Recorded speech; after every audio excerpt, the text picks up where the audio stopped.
prochaine initiative ouvrira nos horizons sur de nouvelles perspectives de carrière, celles des bûcherons de l'asphalte. On se trouve en effet dans le quartier Rivière-des-Prairies, au nord-est de la ville, où un projet de grande ampleur a été déployé pour s'attaquer au phénomène des îlots de chaleur. Les actions de verdissement sont de mise, au risque de devoir donner 2 ou 3 coups de hache dans le bitume.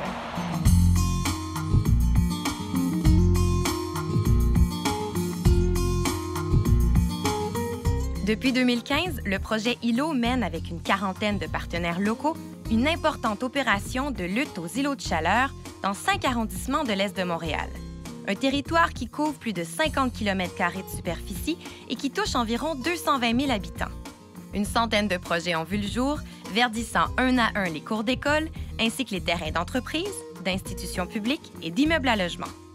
830 mètres carrés d'asphalte ont ainsi été retirés, remplacés par quelques 18 700 végétaux et une bonne dose de sourire. Emmanuel Rondia, vous coordonnez avec le Conseil régional de l'environnement de Montréal ce projet à grand déploiement qu'est îlot pour intervention locale en environnement et en aménagement urbain. De quel constat vous êtes parti pour lancer cette initiative? Bien, en fait, on a regardé le territoire de l'île de Montréal, puis on a remarqué la présence majeure de zones d'îlots de chaleur, de zones très chaudes justement, particulièrement dans les périodes de canicule, et de la nécessité d'intervenir partout sur le territoire où c'était nécessaire. On parle beaucoup de changement climatique, d'adaptation au changement climatique, d'impact sur la santé, puis je pense que c'est le moment vraiment de poser des gestes forts sur le territoire pour l'ensemble de la collectivité, pour se préparer et justement vivre mieux l'impact des changements climatiques qui s'annoncent.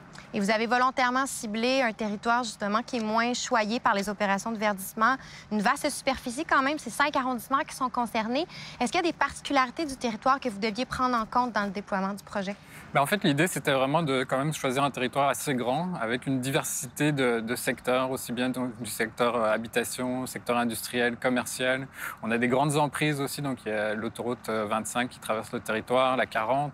Donc il y avait beaucoup d'enjeux. On s'est dit, c'est un super laboratoire géant pour, oui, intervenir sur la lutte aux îlots de chaleur, mais aussi réfléchir à l'aménagement en général de tout ce secteur de l'Est qui est un peu le parent pauvre, je dirais, de l'île de Montréal, même en termes d'intervention. Donc c'était vraiment en regardant ce territoire-là. Puis on travaille avec la santé publique, donc l'idée c'était de regarder les secteurs aussi où les populations sont les plus vulnérables aux îlots de chaleur.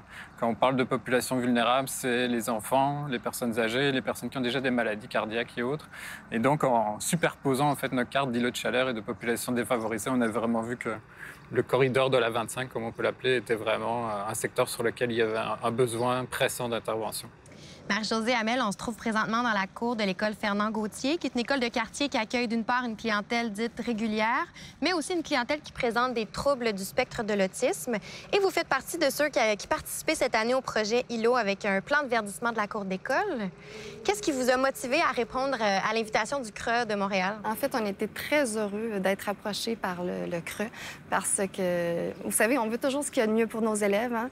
Puis, vous savez, selon la recherche, une des caractéristiques des écoles performantes, c'est de d'offrir aux élèves un environnement accueillant et sécuritaire. Donc, je trouvais l'opportunité là, vraiment géniale. Alors, c'est pour ça qu'on a accepté de participer à ce projet-là. Comment vous avez pris en compte justement la clientèle avec des besoins particuliers dans votre aménagement? Ce que j'ai trouvé génial, c'est que les architectes paysagistes qui ont fait la conception du projet, ils ont vraiment fait un travail génial parce qu'ils se sont informés au niveau de la clientèle TSA. Ils ont appris, en fait, peut-être qu'ils le savaient déjà, mais que ces enfants-là, souvent, pouvaient être anxieux dans des grands espaces et que le sensoriel était très important pour eux. Vous savez, la clientèle autiste, quelquefois, est mieux dans un espace plus restreint. Donc, on a voulu recréer là, une ambiance, justement, où ils se sentiraient bien avec des végétaux, des graminées. Donc, il y a une plateforme en bois là, où il va être possible d'aller justement s'asseoir avec ses amis.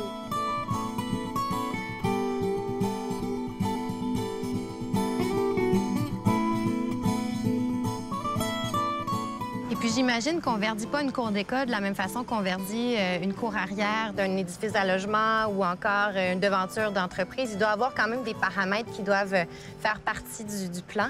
Bah oui, c'est un peu, chaque projet est différent en fait. On doit vraiment s'adapter puis choisir le choix des végétaux, le choix de la protection aussi des végétaux entre autres.